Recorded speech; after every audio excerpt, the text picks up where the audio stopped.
জাপানিজদের মধ্যে একটা প্রচলিত কথা আছে, যার বাংলা অর্থ কিছুটা এই রকম: বিনা আঘাতে শব্দ করা ঢোল। আঘাত করবেন না, অথচ সেই ঢোল থেকে শব্দ বেরোবে, এটা কি সত্যি ভাবা যায়? নিশ্চয়ই ভাবছেন যে এটা কী করে সম্ভব। চলুন তাহলে আজ আমরা জাপানিদের সেই লোককাহিনীটা শুনে নিই, যার কারণে আজও এই কথাটা সবার মুখে মুখে চলে আসছে। তাহলে চলুন আমরা গল্পটা একটু শুনে নিই।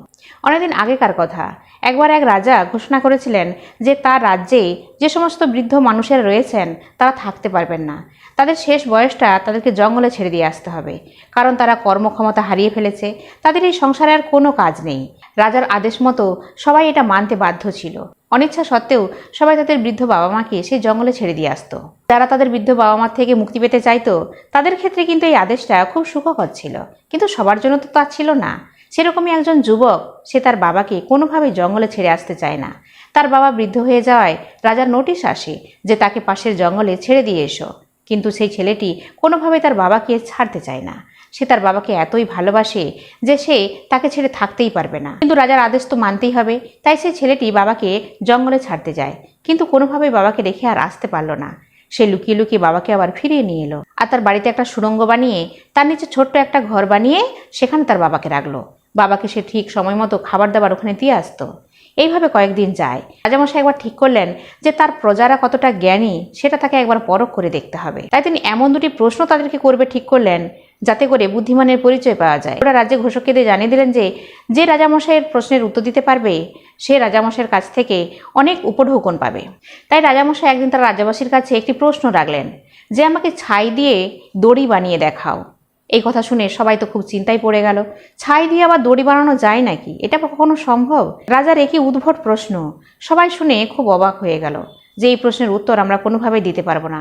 সবাই মাথা চুলকোতে চুলকোতে বাড়ি গেল। ছেলেটিও ভাবতে ভাবতে বাড়ি গেল, আর সত্যি সত্যি তার পরদিন ছাই দিয়ে বানানো একটা দড়ি নিয়ে এসে রাজামশাইয়ের কাছে রাখলো। রাজামশাই দেখে তো অবাক হয়ে গেলেন যে এটা কি করে সম্ভব, ছাই দিয়ে কেউ দড়ি বানাতে পারে? কিন্তু এই ছেলেটা তো সত্যিই বানিয়ে এনেছে, কি করে এটা সম্ভব? রাজামশাই তার কথা মতো তাকে অনেক উপঢৌকন দিলেন, দিয়ে তাকে বাড়ি পাঠালেন। কিছুদিন পর তিনি আবারও একটা প্রশ্ন রাখলেন।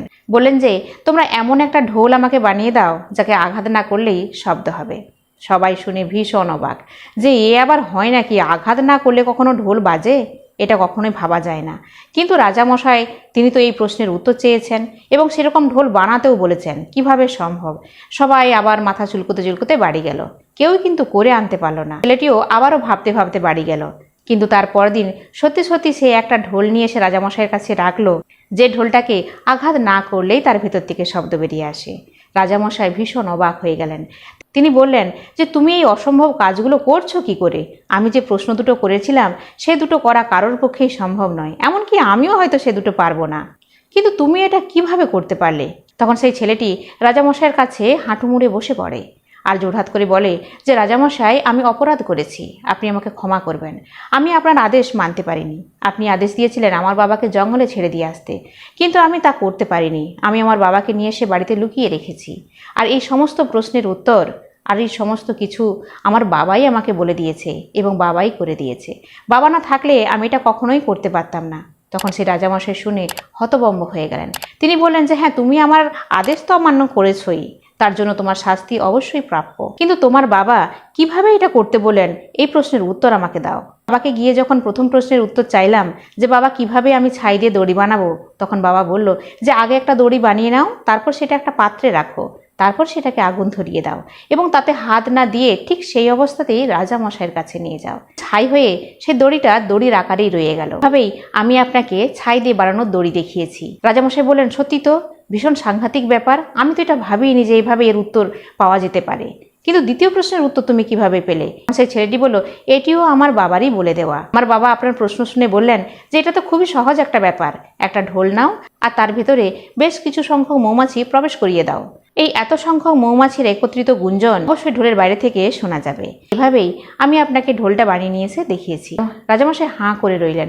তিনি বললেন যে এই প্রশ্নের উত্তর তো আমি নিজেই জানি না, কিন্তু সত্যি সত্যি তোমার বাবা যে এত জ্ঞানী এটা আমি জানতাম না। আমি একজন রাজা হয়েও অন্ধ ছিলাম যে একজন মানুষ তার কর্মক্ষমতা হারিয়ে ফেললেও তার অভিজ্ঞতা প্রচুর থাকে। সে তার অভিজ্ঞতাটা হারিয়ে ফেলে না, বরং সে আরও অভিজ্ঞ হয়ে ওঠে।